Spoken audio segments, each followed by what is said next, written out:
কি হ'ব উপায় যদি আল্লাহৰ অবাধ্য হৈ মৃত্যুবৰণ কৰোঁ? কি হ'ব উপায় যদি গুনাহৰ বোজা লৈ পৃথিৱীৰ পৰা গুচি যাওঁ?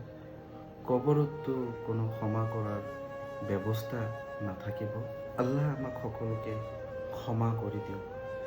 আল্লাহ আমাক দিনৰ সহজ ৰাস্তা চলাৰ তৌফিক দান কৰি দিয়ক। আল্লাহ তাআলা যেন আমাৰ দ্বাৰাই কোনো গুনাহ সম্পাদিত নকৰে।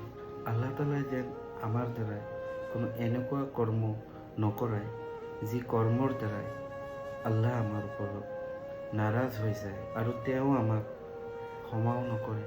আল্লাহ তাআলা অত্যন্ত মৰমীয়াল, দয়াবান আৰু ক্ষমাশীল। তেওঁ আমাক দয়া কৰক। আমিন।